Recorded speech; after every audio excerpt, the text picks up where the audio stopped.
Honest ఆఫీసర్లు ఈ రాష్ట్రం నుంచి తప్పుకునేటువంటి దుస్థితి ఎందుకు ఏర్పడ్డదో దాని మీద మీరు ఒకసారి మేధోమథనం చేసుకోవాల్సిందిగా నేను సూచిస్తా ఉన్నాను అధ్యక్ష. ఈరోజు మరి ఒకవైపు భూ కబ్జాల పర్వం అధ్యక్ష, సామాన్యుడు సొంతింటి కళ ఈరోజు వాళ్ళు ఎంతో కష్టపడి కట్టుకున్నటువంటి ఇండ్ల అధ్యక్ష బుల్డోజర్లతో కూల్చేస్తూ ఉన్నారు. ఈరోజు ఆ భూములన్నీ జమ చేసి హైడ్రా పేరు మీదనో ఇంకొక పేరు మీదనో ఈరోజు మీరు కూల్చేటువంటి వేల కుటుంబాలను రోడ్డు మీద పడేసి ఈరోజు వేల మరి ప్లాట్లను మీరు జమ చేసుకొని ఎవరికి ఇద్దామనుకుంటున్నారు అధ్యక్ష, ఎవరి ఖాతాలో ఇద్దామనుకుంటున్నారు అధ్యక్ష, ఎవరికి రాసిద్దామనుకుంటున్నారు అధ్యక్ష, ఆ భూములన్నీ జమ చేసి ఎవరి కోసం జమ చేయాలనుకుంటున్నారు అధ్యక్ష. ఈరోజు కొన్ని వేల మంది ఈరోజు ఎంతో కష్టపడి కట్టుకున్నటువంటి ఇండ్లు ఈరోజు సామాన్య ఇండ్లు కూలగొట్టేసి ఆ భూములన్నీ జమ చేసి ఎవరికి పట్టాలు చేసి ఇద్దామని చెప్పి ఆలోచిస్తా ఉన్నారు. ఒక్కసారి సమాధానం చెప్పమని అడుగుతా ఉన్నాం అధ్యక్ష. వారి అర్థనాదాలు నిలబడతలేవు అధ్యక్ష, వారి ఏడుపు నిలబడతలేవు అధ్యక్ష. ఈ రకంగా ఈరోజు ఒక కష్టపడి ఇల్లు కట్టుకుంటే ఇదే ప్రభుత్వం పర్మిషన్ ఇస్తుంది, ఇదే ప్రభుత్వం వాళ్ళ దగ్గర హౌస్ ట్యాక్స్ తీసుకుంటుంది, ఇదే ప్రభుత్వం కరెంటు బిల్ తీసుకుంటుంది. అదే ప్రభుత్వం వచ్చి మళ్ళీ ఇల్లు కూలగొడితే ఆ కుటుంబం రాత్రికి రాత్రి ఎక్కడ పోతుంది అధ్యక్ష? దానికి సమాధానం చెప్పరు అధ్యక్ష, దానికోసం సమాధానం చెప్పరు అధ్యక్ష.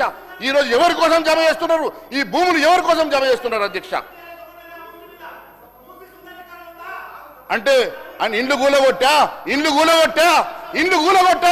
దేం చేసి అంటే పేదవాళ్ళ ఇండ్లు కూలగొట్టి మీరు ఎవరి కోసం జమ చేస్తారు ఇండ్లు?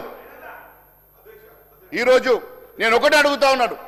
ఈరోజు అధ్యక్ష ఇల్లు కూలగొట్టకుండా గతంలో కూడా ఇంతకుముందు ఉదయం డిబేట్ జరిగేటప్పుడు కూడా బీఆర్ఎస్ నాయకులంతా కూడా ముందు మేము ఒకలాగా అనుకున్నాం, తర్వాత ఒక ఇల్లు కూడా కూలగొట్టకుండా దాన్ని ఏ విధంగా చేద్దాం అనుకున్నాం. అంతలోపల ఎలక్షన్ చెప్పిన అధ్యక్ష.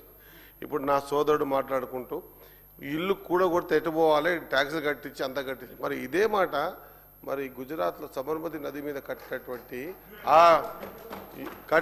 నది మీద నేను మొన్న పోయి అడిగిన అధ్యక్ష, కన్సర్న్ డిపార్ట్మెంట్ ఆయన హెడ్ ఆఫ్ ద డిపార్ట్మెంట్ పిలిపించి అడిగితే ఏంటంటే 10,000 కుటుంబాలను ఇక్కడ నుంచి తరలించి చేయాల్సి వచ్చింది, వాళ్ళకు ప్లాట్లు ఇచ్చేయాల్సి వచ్చిందని. మరి ఆడ గుజరాత్లో కట్టుకోవచ్చు, మన మూసీ నదిని మనం ప్రక్షాళన చేసుకోవద్దా అధ్యక్ష? మరి ఆడ చేస్తేనేమో సంసారం అవుతుంది, ఈడ చేస్తుంది విభచారం అవుతుందా అధ్యక్ష? ఏంది అలాంటి సుందర నగరం. మరి కొంత ఇన్ఫర్మేషన్ ఇచ్చుకుంటూ ఉదయం ఏం మాట్లాడారు, దాదాపు 1,00,000 మంది ఎఫెక్టెడ్. మరి 1,00,000 మంది ఎఫెక్టెడ్ అయ్యేటువంటి ఆ మూసీలో మరి వాళ్ళ జీవన విధానాన్ని అట్లనే వదిలిపెడదామా? ఆ దోమలకు, ఆ మురుగుకు, ఆ వాసనకు వాళ్ళ బతుకుల్ని అట్లే వదిలిపెడదామా? దీనికి కూడా కొన్ని గైడ్లైన్స్ తీసుకొని ఖచ్చితంగా వారికి ఎలాంటి ఇబ్బంది కలగకుండా మన మధ్యలో పోతున్నటువంటి జీవ నదిని ఖచ్చితంగా మనం పునర్జీవించుకోవాల్సిన అవసరం ఎంతైనా ఉంది అధ్యక్ష. ఏ మాదిరిగా అయితే సబర్మతి నది మీద కట్టారో ఆ మాదిరిగానే మనం ఈ విధంగా మన హైదరాబాద్లో నడిగడ్డలో పోతున్నటువంటి మూసి మీద కూడా కట్టాల్సిన అవసరం ఉంది.